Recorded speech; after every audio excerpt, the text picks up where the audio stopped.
একটি নয়, দুটি নয়, তিনটা পতিতার এক স্বামী। হ্যাঁ দর্শক, আমরা আজ এমন একটি ঘটনার সম্মুখীন হয়েছি যেখানে কিনা একটি লোক তিনটা পতিতাকে বিয়ে করে তার বাড়িতে নিয়ে এসেছে। আমরা এখন যাবো তার কাছে বিস্তারিত জানার চেষ্টা করবো। ভাই কেমন আছেন?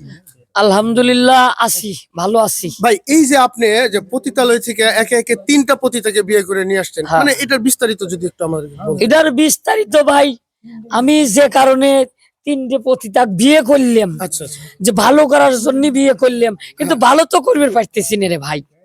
ভালো করতে পারতেছেন না বলতে যদি কনকা সেটা হচ্ছে সমাজের লোক হ্যাঁ। ভালো হবে দিচ্ছে না, সমাজের লোক ভালো হবে দিচ্ছে না কে? কারণ দেখেন ভাই, এই যে তিনটে মেয়ে, এরা কিন্তু দেখতে শুনতে বেশ সুন্দর। হ্যাঁ হ্যাঁ সুন্দর। দেখেন আমার বডিটার দিকে একটু তাকায়া দেখেন, আমি চালাই রিক্সা, দেখেন ওদের কোন বডির সাথে আমার বডি কিন্তু চায় না। না, না। তারপরেও কিন্তু ওরা আমার সাথে বিয়ে বসে আমার গ্রামে আইছে। আচ্ছা, আচ্ছা। কিসের জন্য আইছে? একটু ভালো বা সম্মান পাওয়ার জন্য, ভালো খাওয়ার হ্যাঁ, জন্য হ্যাঁ। লয়। কারণ যেখানে ছিল ইনশাল্লাহ ওরা ভালো খাইছে, ভালো পড়ছে, রঙ্গলীলা করছে, এখানে কিন্তু কোনোটাই পাচ্ছে না। আচ্ছা, আচ্ছা। আমি 3 বেলার থেকে 1 বেলা খাবার দিচ্ছি, আচ্ছা, আচ্ছা। তারপরে থাকতেছে সম্মান আচ্ছা, আপনি যেটা বলতেছেন সেটা বুঝতে পারছি, কিন্তু এখন বুঝতে আরো পারেন নাই, আর একটু আমি কলিপরে আপনি বুঝবেন। সেটা হচ্ছে যে এই গ্রামের লোক হ্যাঁ। বা এই সমাজের লোক করছে যে ওই জায়গায় যখন ওরা খারাপ কাজ করেছে, এখানেও খারাপ কাজ করবি, আমাদের যুবক সলবল নষ্ট করবি, আচ্ছা, আচ্ছা। এইসব ভুলভাল মন্তব্য কইতেছে। আরে ভাই তোরা বুঝিস না কে? ওরা যদি ওই এই জায়গায় খারাপ কাজ করতো, তাহলে ওখানে করা কি দোষ ছিল? ওখানে কি ভালো ছিল না? হ্যাঁ, হ্যাঁ, তা তো এখানে কি তার চেয়ে ভালো হবি? এই যে ভাই, এই যে গ্রামের লোকের আচ্ছা, কথাগুলো একটু কইলা, গ্রামবাসী কর্তৃপক্ষ জ্ঞান দিছো না, গ্রাম থেকে যে তোমার বাইর করে দেন, এটা তোমার কপাল ভালো ভাই। ওই জায়গার মধ্যে এখন দেখা যায় বিভিন্ন ভাবে পুলিশে তাড়াতাড়ি করে ওই জায়গায় ব্যবসা করতে পারে না। এখন গ্রামের মধ্যে তুমি রিক্সা চালায় 3টা বউ পালতে পারো, ফাজলামি করো না, আমরা নষ্ট হয়ে যাবো।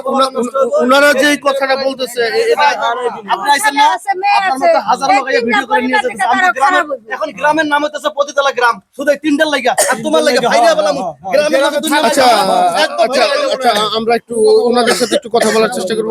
আচ্ছা, এই যে আপনারা যে উনি যে এই কথাটা বলছে, এই কথাটা কতটুকু সত্য, আর এই যে গ্রামবাসী যে কথাটা বলতেছে এই কথাটা কতটুকু সত্য একটু যদি খুলে বলতেন। যে ওর কথাটা আসলে কি জানেন, গ্রামবাসীরা এখন মানে আমরা চাচ্ছি যে আমরা ভালো একটা জীবন পাইছি, ঠিক আছে, আমরা এক বেলার প্রয়োজনে আমরা 3 বেলার জায়গায় 1 বেলা খাবো, আচ্ছা, তারপর সুন্দর একটা জীবন চাই। আচ্ছা। দেখেন আমাদের তো ইচ্ছা করে যে সুন্দর করে বাঁচার জন্য, তাই না? হ্যাঁ। তো আমরা চাচ্ছি যে যাই হোক, আমাদের ভাগ্যে যেটা ছিল ওটা হয়ে গেছে, কিন্তু আমরা মানে সামনের দিকে একটু ভালোভাবে চলতে আচ্ছা, চাই, আর কোনো কিছুই না। আচ্ছা সাংবাদিক ভাই, আমার আরেকটা প্রশ্ন আপনার কাছে, আপনি যেহেতু জ্ঞানী লোক, সাংবাদিকতা করেন, আমার কথা হচ্ছে যে আজকে যদি আমরা সবাই মিলে যদি ওরে বাইর করে দেয়, আবার যদি সেই খারাপ পথেই যায়, তাহলে বিষয়টা কেমবা হলো? বিষয়টা কি ভালো হইলো ভাই? না, বিষয়টা তাহলে মানুষ কিন্তু খারাপ মানুষকে ভালো হবে দিল না, অথচ কথা কয় যে ভালো হতে পয়সা লাগে না। এখন দেখতেছি ভালো হতে পয়সা লাগে, খারাপ হতে পয়সা কামাই করা যাচ্ছে, সমাজের লোকের কথা বোঝা যাচ্ছে। একটু সুযোগ ওরা চাচ্ছে, দিতে সমস্যা কি হচ্ছে? এটা কোনো সুযোগ না, এর মাথা ওয়াশ করছে, এর লেগেই কথা কইতেছে। সবাই ভালো করে জানে যে গরু আলগা খাবার খায়, তারে বাইন্দা দিলে সে কখনো খাবার খায় না। আচ্ছা, এরা এখন এরকম আচ্ছা, করতেছে না, আপু, রাত্রে এই বেলা করে যে- আসল চেহারা বেরাইবো। এই যে গ্রামবাসী যে এই কথাগুলো বলতেছে, এই কথাটা কতটুকু সত্য আপনি যদি একটু খুলে বলতেন, বা উনি যেটা বলতেছে সেটা কতটুকু সত্য? না, আমার হাজবেন্ড একটা রিক্সাওয়ালা, আচ্ছা। আমাদের 3 জনই আমরা একই জায়গায় হ্যাঁ, ছিলাম। হ্যাঁ। যখন ওনার সাথে আমার পরিচয় হয়, তখন আমরা 3 জনই মানে অনেক কান্নাকাটি করতাম ওইখানে থাকা অবস্থা, যে আমরা কবে ওই নরক থেকে বের হবার, কবে ভালো হব, ভালো একটা মানুষ পেলে আমরা চলে যাবো, এই আচ্ছা, একটা আচ্ছা। প্রোগ্রাম। পরে ওনার সাথে দেখা হয়ে গেল, আল্লাহর কি কুদরত, দেখা হয়ে গেল। পরে ওনারে বললাম এরকম ঘটনা, আমরা ভালো হয়ে যেতে চাই, যে কোনো কারণে আমরা ওইখানে গেছি, আচ্ছা, আমরা নিজ ইচ্ছায় যাইনি, আমাদের নেওয়া হয়েছে ওখানে ভুলভাল বুঝায়া। আচ্ছা। এখন উনি বলছে হ্যাঁ তোমাদের এখান থেকে বের করবো, কিন্তু তোমাদের 3 জন যদি আমাকে বিয়ে করো মানুষ তো তাহলে বের করবো। পরিস্থিতির কারণে এই এই যে কথা ওনারা যে বলে। ওনারা বলতেছে যে আমরা এই এলাকা নষ্ট করব, আমরা ওই কাজগুলো করবো, উনি আমার স্বামী ইনকাম খায় না ভাইয়া, এরকম কোনো কিছু না। রিক্সা চালায় যে 2 টাকা আনে, ওটা দিয়ে আমরা মিলে জিলে খাই, কিন্তু কোনো কারো কাছে যে 10 টাকা হাতও পাতি না, কিংবা কারো ছেলেদের আমরা টাইনাও ধরি না, আমরা মানুষ ভালো তো হতে চাই, আমাদের জন্য পরিস্থিতির কারণেই হচ্ছে খারাপ হয়। দেখা গেল যে ভাই আমি কথা কই, আর তারপর এমন বিষয় হলো যে একজন মানুষ কিন্তু আপনি কেউ কিন্তু খারাপ জায়গায় আসে না। অনেকে প্রলোভন দেয়া, লোভ লালসা দেয়া, চাকরির কথা কয়া নিয়ে যা, তারা বিক্রি করে দেয়, এভাবে খারাপ বানায়। তা আমরা যদি সবাই সমাজের লোক মিলে তাদেরকে একটা ভালো হওয়ার সুযোগ দেই, একটা মনে করেন যে ভালো পথে নিয়ে আসে, এটা কিন্তু সবার জন্যই ভালো। আসলে এখন আমরা চাই আপনি এটা একটা ঠিক আছে সমাধান ভাই, করে দেন, আমরা আমরা যেন গ্রামে ভালো ভাই, থাকতে পারি। বিষয়টা আমরা হচ্ছে যে গ্রামে আপনি দায়িত্ব আপনি একটু একটু একটু সামনে আসেন মানে আসেন।